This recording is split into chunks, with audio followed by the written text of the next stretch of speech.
Halo kawan-kawan, selamat datang di channel Mimin. Semoga channel ini bisa menghibur kawan-kawan ya.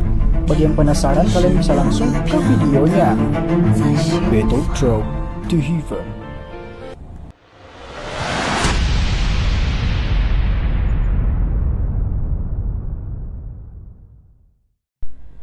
Melanjutkan dari cerita sebelumnya, Xiaoyan tinggal di dalam kamar sementara dunia luar sedang gempar atas masalah tentang sekte awan berkabut.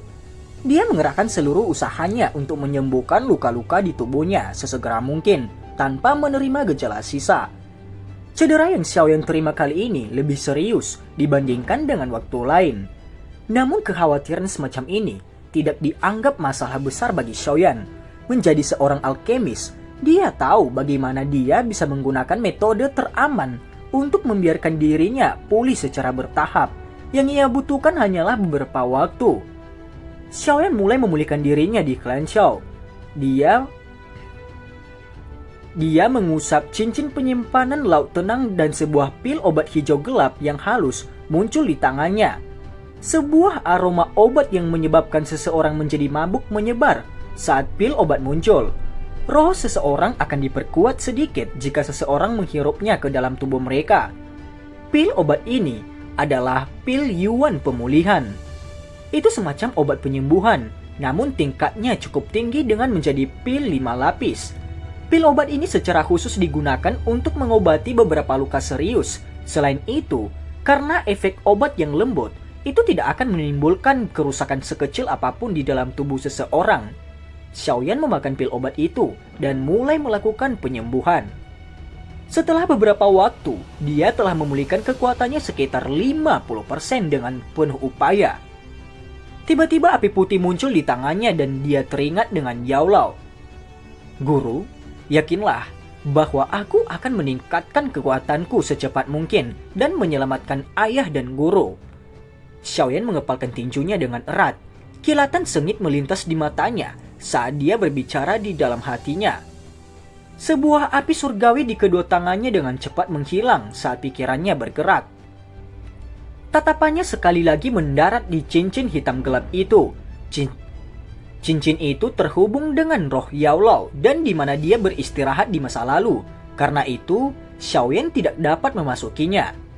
Namun sekarang dia memiliki tubuh esensi dari Bone Sealing Flame. Xiaoyan juga mampu mengendalikan cincin hitam kuno ini seperti yang dia inginkan. Sebuah lapisan api putih pekat samar muncul di jarinya. Dia dengan lembut mengusapnya di atas cincin hitam gelap, dan kekuatan spiritualnya memasuki ruang di dalam cincin tanpa halangan apapun. Ruang di dalam cincin hitam gelap ini adalah sesuatu yang bahkan cincin penyimpanan laut tenang kelas tinggi di tangan Xiaoyan mengalami kesulitan untuk dibandingkan dengan itu.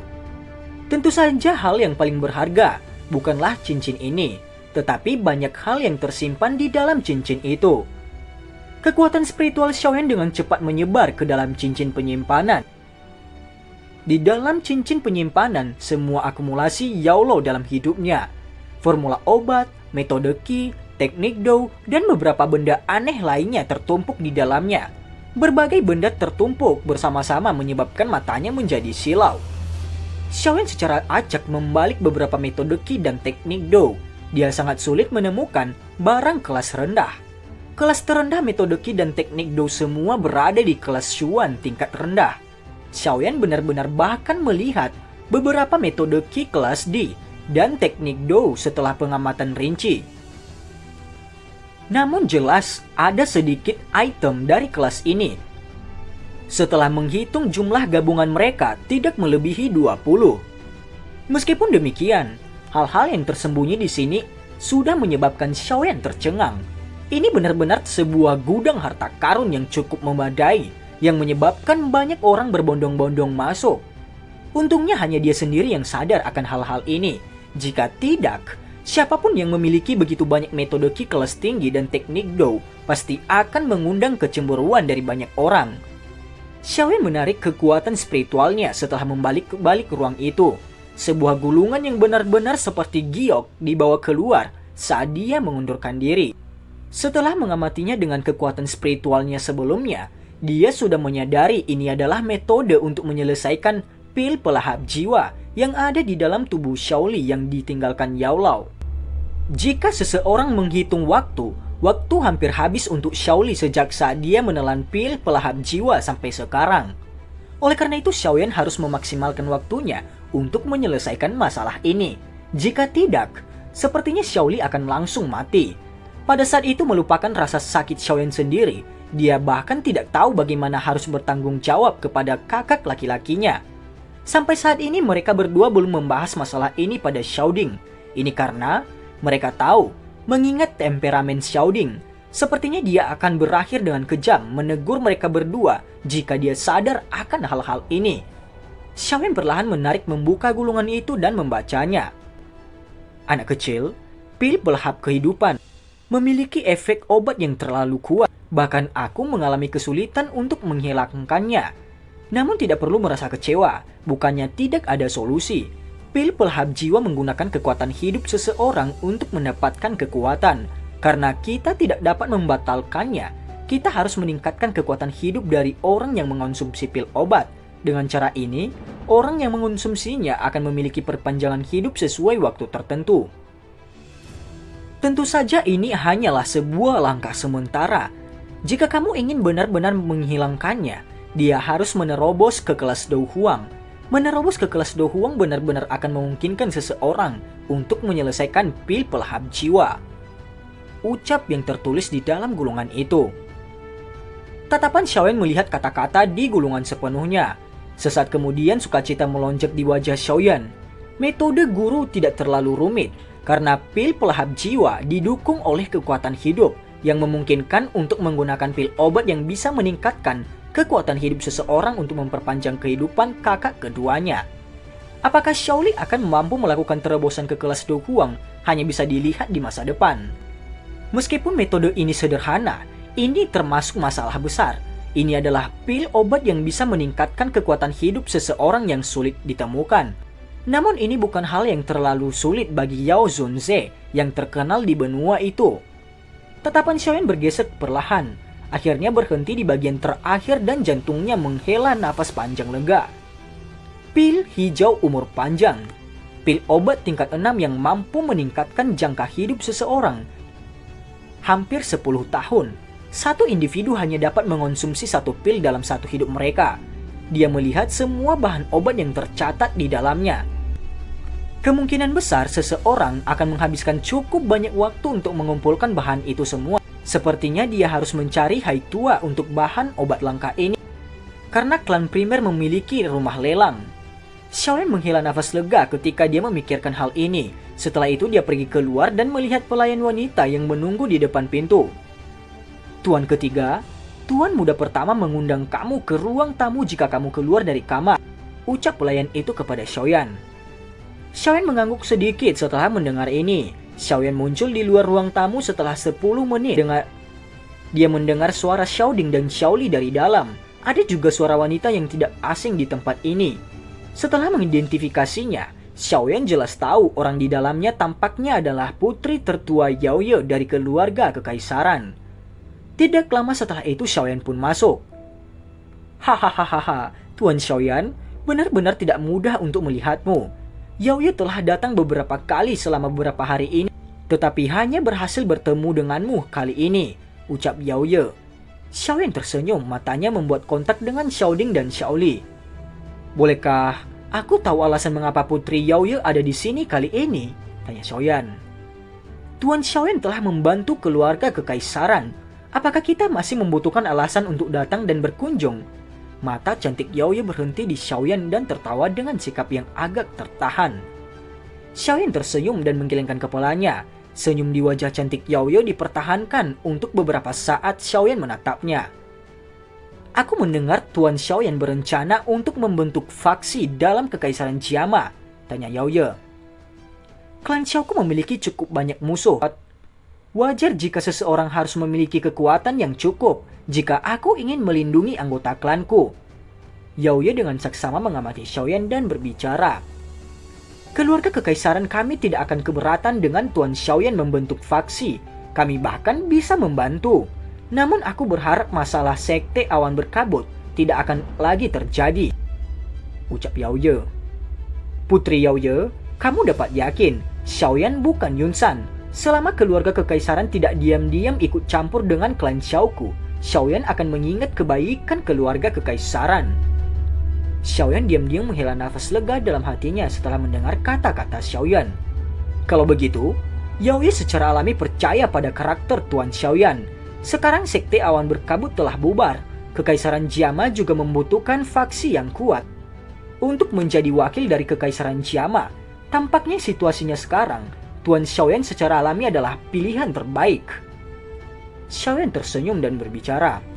Sudah sewajarnya hal yang terbaik tidak ditentang keluarga kekaisaran. Kami sudah pernah bertarung satu sama lain. Aku juga tidak ingin mengubah hubungan kita sangat kaku karena beberapa masalah. Ini tidak baik untuk siapapun. Untuk masalah mengenai pendirian faksi, aku akan berbicara dengan Putri Yao Ye secara detail jika ada berita tentang ini di masa depan, ucap Xiaoyan. Kalau begitu, saya akan menunggu berita baik dari Tuan Xiaoyan. Yao Ye berdiri setelah dia berbicara, dia melambaikan tangannya, dan 10 kotak giok muncul di atas meja. Semua ini adalah hal-hal yang diminta oleh kakek buyut untuk aku bawa. Tuan Xiaoyan, kamu sendiri adalah seorang alkemis tingkat tinggi. Aku pikir seharusnya tidak ada banyak masalah berkaitan dengan cedera di dalam tubuhmu. Selain itu, bahan-bahan obat ini mungkin berguna bagimu. Masih ada hal-hal yang perlu dilakukan di kota kekaisaran, jadi aku tidak akan tinggal lebih lama. Selamat tinggal. Yao Ye berbalik dan pergi ketika kata-katanya terdengar. Tampaknya keluarga kekaisaran tidak memiliki banyak konflik dengan masalah ini. Xiaoyan tersenyum saat pandangannya melirik kotak batu giok. Meskipun Xiaoyan saat ini tidak takut kepada keluarga kekaisaran jika dibandingkan dengan para ahli, tetapi yang terakhir masih merupakan pengendali sebenarnya dari suatu negara, masih agak merepotkan untuk berkonflik dengan mereka. Xiaoyan juga tersenyum sedikit setelah mendengar percakapan dari dua orang. Dia berkata, tidak apa-apa jika mereka tidak memiliki niat lain. Dengan cara ini, kita akan menghindari banyak masalah saat membentuk faksi. Xiaoding sedikit mengangguk. Untuk pembentukan faksi yang telah kamu sebutkan, aku sarankan agar kamu mengumpulkan beberapa klan besar dalam kekaisaran dan asosiasi alkemis dan membentuk faksi aliansi. Dengan cara ini, itu akan memungkinkan faksi untuk berkembang pesat dalam waktu singkat. Ini juga akan menghindari tahap awal dan langkah yang paling merepotkan. Selain itu, sekarang kita mendapat dukungan dari keluarga kekaisaran. Kita akan dapat menarik beberapa darah baru dengan bakat pelatihan yang baik dari kekaisaran Jiama di masa depan. Ini merupakan keuntungan besar bagi kita dalam jangka panjang, ucap Xiaoding. Tentu saja metode Qi dan teknik Dou tidak kurang jika seseorang ingin mengumpulkan ahli yang termasuk dalam aliansi. Kita lihat apakah kita bisa mendapatkan beberapa faksi besar, ucap Xiaoli. Tinggalkan hal-hal seperti metode Qi dan teknik Dou kepadaku. Kakak laki-laki, kamu bisa melakukan apa yang kamu inginkan berkaitan dengan pendirian faksi. Aku tidak menghususkan diri pada hal-hal ini. Xiaoyan tersenyum setelah mendapatkan harta Han Feng dan Yao Lo satu demi satu. Sepertinya tidak menjadi masalah baginya untuk memberikan metode Qi dan teknik Dou. Kamu anak kecil. Kamu sebenarnya berpikir untuk menjadi orang yang bertanggung jawab yang tidak melakukan apa-apa sekarang. Oh ya, bagaimana cederamu? Tanya Xiaoding. Aku seharusnya bisa pulih sepenuhnya setelah beberapa hari ini. Xiaoding dan Xiaoli menarik nafas lega setelah mendengar ini. Aku mungkin menuju ke wilayah sudut hitam setelah cederamu pulih. Lagi pula, gerbang Xiao di sana perlu aku kelola. Jika tidak, semua orang di gerbang Pan akan pergi jika di waktu berikutnya aku kembali, ucap Xiaoding dan Xiaoli. Singkat cerita, setelah berbincang-bincang, seorang pelayan wanita buru-buru berjalan masuk saat Xiaoyan dan saudara laki-lakinya sedang berdiskusi. Tuan muda Xiaoyan, Nalan Xiaoji berada di pintu masuk utama. Dia memiliki sesuatu yang penting untuk dikatakan dan perlu bertemu denganmu, ucap pelayan itu. Xiaoyan terkejut ketika mendengar ini. Nalan Xiaoji secara alami adalah Nalan Yanran. Undang dia masuk. Kedua sosok itu berhenti di depan pintu masuk. Nalan Yanran perlahan mendekat. Tatapannya menyapu 3 orang di ruang tamu sebelum akhirnya berhenti di Xiaoyan dengan ekspresi yang agak kacau. Nalan Xiaoji, kenapa kamu datang untuk mengunjungi klan Xiao? Xiaoyan dengan lembut meletakkan cangkir tehnya. Nalanyan Ran menggigit bibir bawahnya dengan wajah dingin dan acuh tak acuh seperti Xiaoyan. Guru ingin bertemu denganmu untuk terakhir kalinya, ucap Nalanyan Ran. Temui aku untuk terakhir kalinya? Mata Xiaoyan menyipit. Kamu sebaiknya tidak memberitahuku dia telah melakukan sesuatu yang bodoh. Aku sudah memberitahumu, aku masih bisa menemukan semua murid sekte awan berkabut meskipun mereka telah tersebar, ucap Xiaoyan. Guru tidak akan melakukan hal-hal semacam itu. Ikuti aku jika kamu ingin bersedia melihatnya. Mungkin tidak ada peluang di masa depan jika kamu tidak mau. Nalanyan Ran tidak menunggu Xiaoyan membalas setelah dia berbicara. Dia berbalik dan berjalan keluar dari mansion. Xiaoyan merajut alisnya, sesaat kemudian dia berdiri dan melemparkan pandangannya ke Xiaoli di samping. Dia melemparkan sebuah gulungan ke Xiaoli. Saudara kedua, kamu harus mencoba untuk mengumpulkan semua bahan obat ini. Ini sangat penting, jangan menunda, ucap Xiaoyan. Xiaoli terkejut ketika dia menerima gulungan itu dan sepertinya dia telah memahami sesuatu. Dia segera mengangguk. Xiaoyan mengucapkan beberapa kata kepada mereka berdua setelah menyerahkan gulungan itu ke Xiaoli. Dia segera mengikuti Nalanyan Ran dengan langkah cepat. Nalanyan Ran terbang ke arah tertentu keluar dari kota begitu dia meninggalkan klan Xiao. Kecepatannya tidak berkurang bahkan setelah terbang keluar dari ibu kota. Sebaliknya dia terbang ke arah pegunungan awan berkabut. Mereka pun sampai di pegunungan. Sosok Xiaoyan berdiri di udara. Tatapannya menyapu sekte kosong di bawah. Pada saat ini tidak ada aktivitas seperti sebelumnya. Bahkan setengah manusia tidak bisa dilihat ketika angin musim gugur melewatinya. Tanah terbuka itu berantakan dan tampak sangat sepi.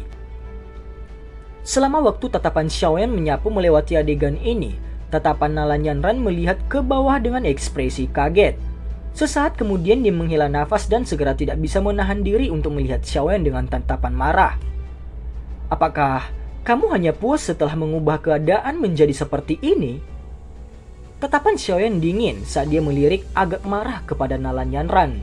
Maukah kamu mengatakan ini jika kamu melihat bagaimana klan Xiaoku dibunuh oleh sekte awan berkabut sampai tidak ada yang tersisa? Nalanyan Ran berhenti dan tidak mengatakan apapun setelah kata-kata Xiaoyan. Dia mendengar dari Yun Yun tentang bagaimana situasi berdarah dan biadab sekte awan berkabut. Namun ketika dia melihat sekte yang sibuk sebelumnya menjadi sepi, hatinya tidak merasa terlalu baik. Pikiran Nalanyan Ran agak linglung. Saat dia melihat pria berjubah hitam di depannya, dia tiba-tiba teringat hal yang mengubah hubungan antara mereka berdua beberapa tahun lalu. Rasa pahit tampak keluar dari sudut mulut Nalanyan Ran. Saat dia berpikir sampai titik ini, dia mengolok-olok dirinya sendiri. Sebenarnya aku saat ini merasa sangat menyesal tentang hal itu saat itu. Jika aku tidak ingin pergi ke klan Xiao dengan keinginanku, kemungkinan klan Xiao dan sekte awan berkabut akan baik-baik saja, ucap Nalanyan Ran. Sayangnya tidak ada obat untuk penyesalan di dunia ini. Aku di sini untuk melihat Yun Yun. Masalah-masalah itu sudah ditangani. Tidak ada cara untuk mengubahnya apapun yang terjadi. Oleh karena itu tidak perlu menyebutkannya lagi di masa depan, ucap Xiaoyan. Kepahitan di sudut mulut Nalanyan Ran menjadi lebih kuat saat dia melihat cara Xiaoyan ini. Aku bermaksud membuat kamu melupakan hal-hal saat itu. Hanya saja aku ingin mengatakan aku Nalanyan memang memiliki pemikiran seekor tikus. Mengingat situasi saat ini, aku dapat dianggap telah mencari kepahitanku sendiri. Nalanyan Ran mengejek dirinya sendiri sebelum segera berbalik dan dengan cepat terbang ke bagian belakang gunung. Xiaoyan mengikuti Nalanyan Ran ke punggung gunung dan melewati beberapa hutan lebat sepanjang jalan. Akhirnya mereka berhenti di tebing gunung terjal. Guru ada di atas tebing. Kamu bisa pergi sendiri. Setelah hari ini aku dan guru akan meninggalkan kekaisaran Xiama.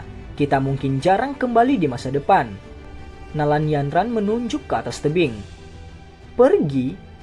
Xiaoyan terkejut ketika dia mendengar ini. Dia segera bertanya dengan suara yang dalam. Kalian pergi kemana? Kami masih tidak tahu. Benua Doki sangat besar dan aku sudah lama berpikir untuk melakukannya. Kali ini aku akan menemani guru pergi. Kita mungkin tidak mendapat kesempatan lagi untuk bertemu di masa depan. Wajah Xiaoyan sedikit serius ketika dia melihat punggung Nalanyan. Dia mengatupkan giginya dan dengan cepat bergegas ke tebing gunung. Sesaat kemudian dia muncul di tebing. Matanya menatap tepi tebing gunung terjal itu. Ada seorang wanita berpakaian putih berdiri dengan anggun di tempat itu. Kamu sudah sampai. Wanita itu berbicara dengan suara lembut. Kamu berniat meninggalkan kekaisaran Jiama? Ekspresi Xiaoyan agak buruk saat dia perlahan berjalan ke depan dan bertanya dengan suara yang dalam. Sekte awan berkabut sudah tidak ada lagi. Tidak ada lagi gunanya bagiku di sini. Aku telah terperangkap dalam kekaisaran Jiama ini selama bertahun-tahun dan sangat bagus untuk bisa pergi, ucap Yunyun. Ada banyak ahli di benua Doki dengan bahaya yang tidak bisa dibayangkan. Sebagai seorang wanita, pergi keluar tidak berbeda meminta untuk menderita. Kekaisaran Jiama ini mungkin tidak semenarik dunia luar, tetapi itu bisa melindungimu. Xiaoyan mengatupkan giginya dan berbicara. Yunyun segera mengungkapkan senyum setelah mendengar kata-kata Xiaoyan. Tidak peduli bagaimana orang mengatakannya, aku seorang di puncak kelas Do Huang. Bagaimana aku bisa menjadi wanita lemah tanpa kekuatan untuk menahan ayam? Yunyun menggelengkan kepalanya sedikit. Kamu telah mengubah sekte awan berkabut menjadi seperti ini. Aku tahu kamu melakukan ini untuk membalas dendam setelah sekte awan berkabut berusaha untuk memusnahkan klan Xiaomu. Pembubaran sekte awan berkabut sekarang dapat dianggap sebagai retribusi. Aku tidak membencimu meskipun guru telah mati di tanganmu, ucap Yunyun. Lalu kenapa kamu masih pergi? Xiaoyan merajut alisnya. Aku saat ini tidak memiliki beberapa ahli yang kuat di sampingku. Jika kamu benar-benar tidak membenciku, kamu dapat tetap tinggal dan membantuku. Xiaoyan mulai serius dan berbicara. Memang aku tidak membencimu, namun aku adalah pemimpin sekte awan berkabut. Meskipun sekte awan berkabut sudah tidak ada, Xiaoyan mengepalkan tinjunya dengan erat. Kemarahan muncul di matanya. Dia mengerti makna dari kata-kata Yunyun. Dia memang tidak membencinya karena menghancurkan sekte awan berkabut. Namun karena statusnya, dia tidak bisa tetap di sini. Mengingat status dan posisiku, aku harus melakukan yang terbaik untuk membalas dendam. Namun kamu harus tahu, bahkan jika aku memiliki kemampuan itu, aku tidak tega bertindak. Karena ini adalah masalahnya. Yang terbaik adalah pergi, ucap Yunyun. Ekspresi Xiaoyan gelap. Wanita ini terlalu keras kepala. Aku mendengar kamu berniat membentuk faksi dalam kekaisaran Jiama. Apa yang telah dikumpulkan oleh sekte awan berkabut selama bertahun-tahun ada di sini. Tidak lagi banyak gunanya bagiku sekarang. Aku akan memberikannya kepadamu. Yunyun tersenyum sambil melihat ekspresi Xiaoyan. Dia perlahan melangkah maju membawa angin harum. Dia segera menempatkan cincin hijau gelap di tangan Xiaoyan. Xiaoyan mengambilnya. Tatapannya menatap tajam pada wanita yang telah meninggalkan ingatan yang dalam pada saat pertama kali dia pergi untuk berlatih keluar. Haruskah kamu pergi? Ucap Xiaoyan. Anak kecil. Anda benar-benar telah dewasa. Hahaha. Sekarang sekte awan berkabut telah berubah menjadi seperti ini. Aku juga ingin pergi keluar dan berjalan-jalan. Mungkin aku akan kembali sekali lagi ketika aku berhasil menyelesaikan masalah di hatiku. Pada saat itu sepertinya aku tidak akan menolak kamu jika kamu masih ingin aku tinggal dan membantumu. Yunyun perlahan mengulurkan tangannya yang halus dan dengan lembut membelai wajah Xiaoyan, sementara dia berbicara dengan suara lembut. Wajah Xiaoyan juga perlahan berubah menjadi lembut saat dia merasakan sentuhan lembut yang ditularkan dari tangan Yunyun. Terkadang, aku pikir jika kamu sedikit lebih berani di gua gunung saat itu dan mengabaikan ancamanku, sekarang mungkin... Yunyun tiba-tiba tertawa pelan saat matanya menatap Xiaoyan. Xiaoyan tiba-tiba mengulurkan tangannya saat matanya berkedip. Dia memeluk pinggang yang lembut itu dan berbisik. Apakah kamu menyiratkan sesuatu? Kemerahan terang muncul di wajah pucat Yunyun saat dia dipeluk paksa oleh Xiaoyan. Dia dengan lembut berjuang untuk sesaat, tetapi dia dipeluk erat lagi oleh Xiaoyan. Yunyun hanya bisa menyerah setelah upayanya sia-sia untuk melepaskan diri. Dia membalik tangannya dan rompi biru gelap muncul di tangannya. Dia dengan lembut menekan rompi di dada Xiaoyan dan dengan lembut berbicara. Ini adalah hal pertama yang kuberikan padamu. Awalnya ini compang-camping, tetapi aku telah dengan hati-hati memperbaikinya. Meskipun sekarang tidak lagi banyak gunanya bagimu, kamu masih bisa memakainya dengan hati-hati. Jika tidak, jangan salahkan aku karena bertengkar denganmu jika kamu tidak dapat mengeluarkannya ketika aku kembali ke kekaisaran Jiama di masa depan, ucap Yunyun. Xiaoyan terkejut saat dia melihat rompi menempel di dadanya. Peristiwa di sekitarnya di masa lalu juga mulai berkedip satu persatu di kepalanya dengan cara seperti toren. Yun Yun hanya punya waktu untuk mengeluarkan suara lembut setelah diam-diam diserang oleh Xiaoyan sebelum dia hentikan. Tangannya yang lembut mengetuk bagian depan dadanya, tetapi itu lembut dan lemah, bahkan tidak ada sedikit pun kekuatan di dalamnya.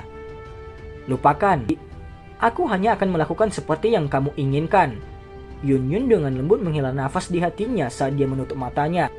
Seorang pria dan wanita berada dalam pelukan erat di tebing gunung. Mereka memancarkan perasaan yang akan menyebabkan hati seseorang merasakan panas yang berapi-api. Tangan Nalanian Ran yang lembut bersandar ke dinding batu di salah satu sisi tebing gunung. Tatapan rumit saat dia melihat pria dan wanita yang berpelukan di kejauhan. Sesaat kemudian dia mengeluarkan senyuman kesedihan saat dia diam-diam mundur. Dan cerita pun bersambung. Terima kasih telah mendengarkan Mimin sampai akhir ya. Dan jangan lupa nantikan video berikutnya.